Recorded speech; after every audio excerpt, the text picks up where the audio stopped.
So what was it really like for you when you found out about Maggie? Well, it was hard. See, because we were told for so long that something was wrong. And there was so much frustration just trying to get through the system and trying to sort of get through to get to a diagnosis. And to be perfectly honest, I knew before we went to Mayo Clinics what the result was going to be. Because I saw it on the way they do their My Chart. Mm-hmm. They publicize the notes. So her neuromuscular doctor had essentially put in her notes saying, the whole exome is back. Here's what it says. Genetics needs to tell them.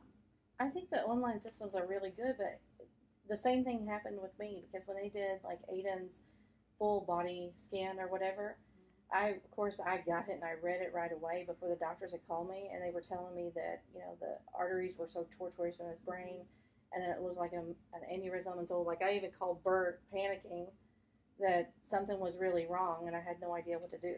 Well, in a way, though, for that particular news, it was a little bit better that I had it going in. Yeah. Because I was able to sort of process it mentally for about 2 weeks before we went and actually got the result.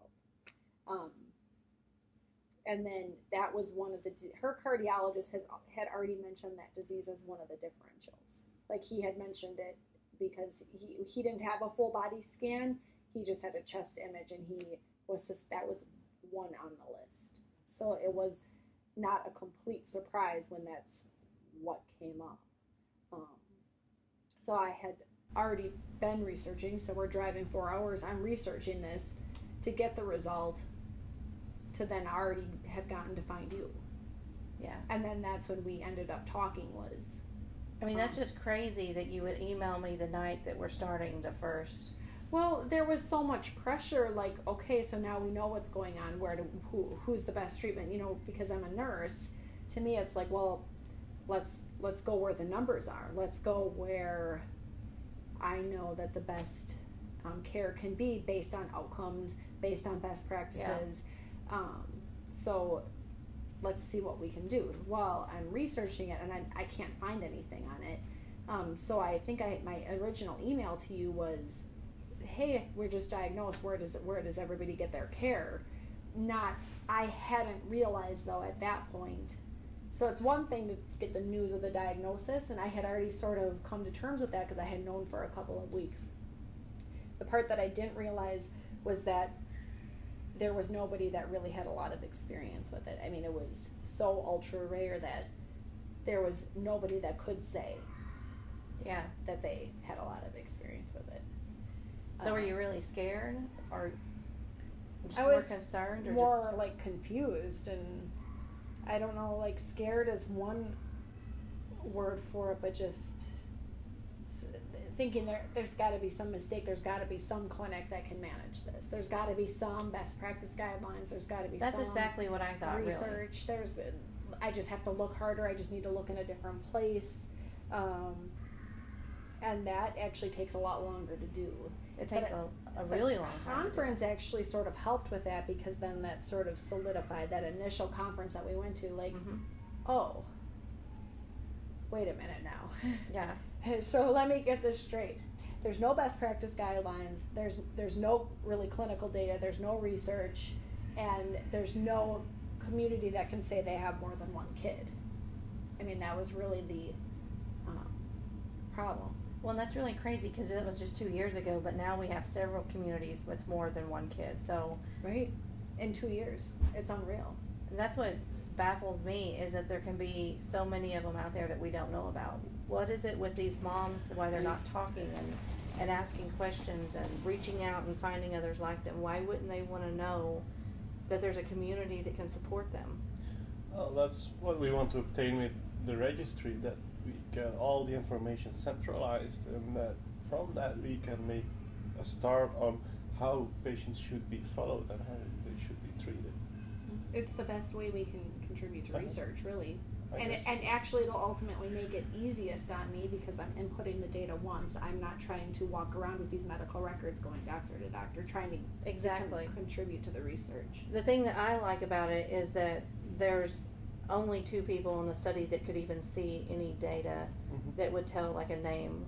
But if other doctors wanted to research, then all they could see was the information that was given about the particular disease, and those people would be given like a medical record number, sort of. So this will be a great boost for research, for clinical research, and data are safe and protected, so that's important. I think it'll be a game changer. I think it'll be a really big deal.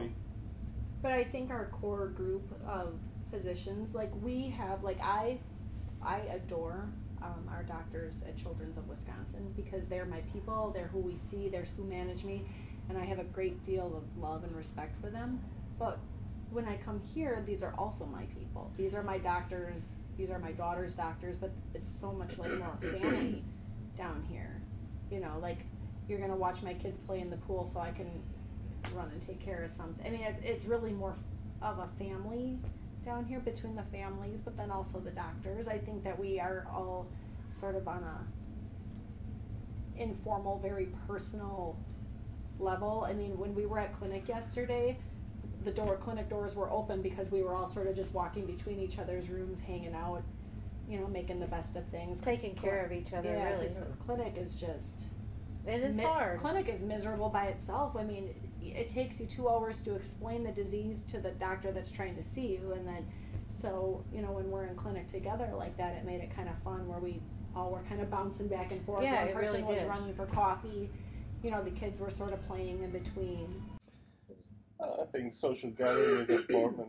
Knowing you have questions yourself, but knowing that other people have the same questions, and that you can freely talk about it without explaining your whole story again, that's also a relief, and that's important. I know that it might be a little inconvenient to see all those doctors in one day, but the importance of that one day is immeasurable. The information that you gather and what it could do to help. Together. But it also can sort of like solidify in your mind, like for Maggie, for my daughter, she, the cardiologist that I love here too, was able to basically read her echo the same way her doctor in Wisconsin. Well, to me, that means we're on the right track. We're doing something good.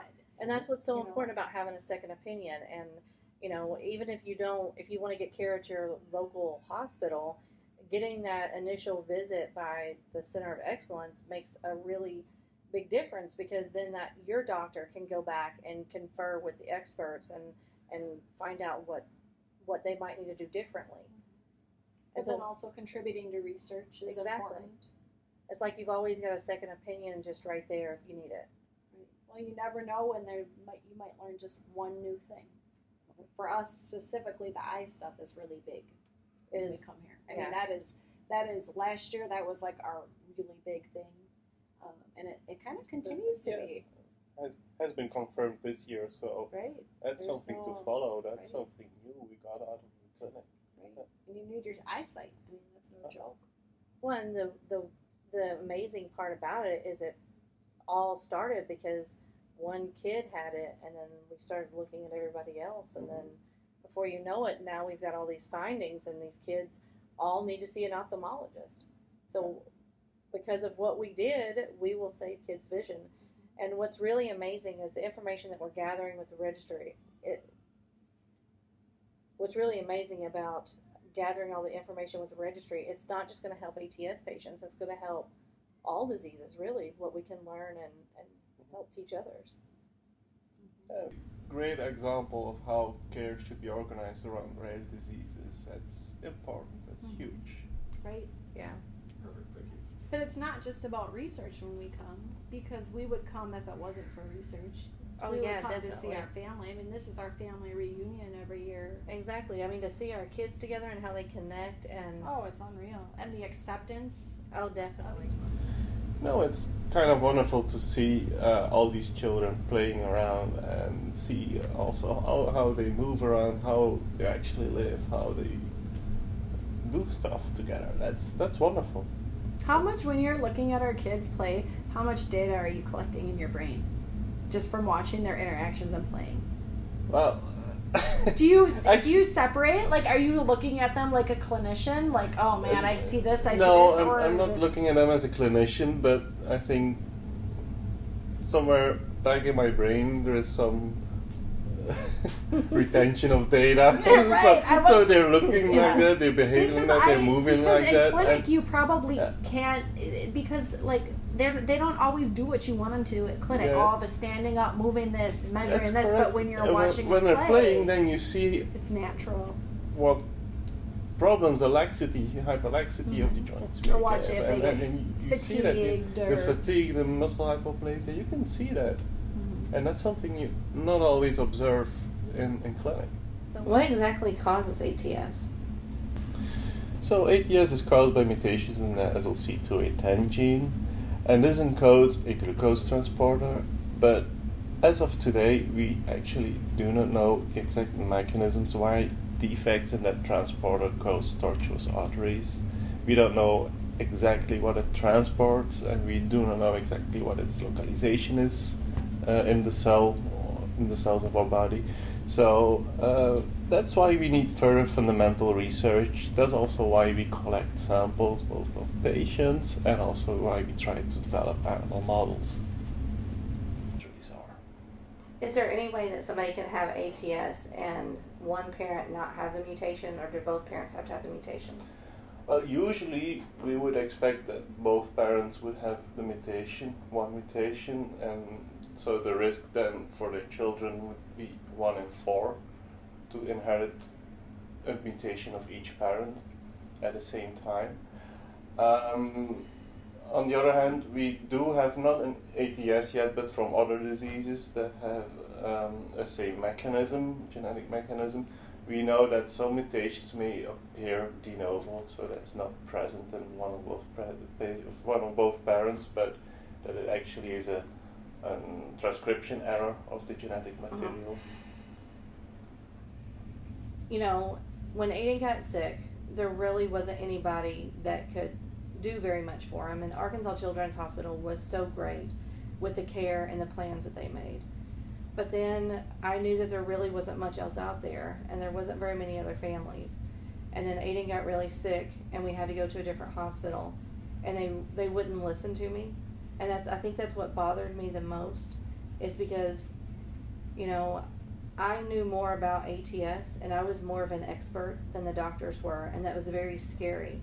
And even though I brought all of Aiden's medical records, and I sat down with the doctors and I explained to them and all the different procedures he had had and what kind of reaction he had had and all those things, they still just acted like he was another patient with pneumonia. And it wasn't like that at all. Like, Aiden was really sick, and if we had continued at that particular hospital, I am afraid that Aiden might have passed away, that we would have lost him.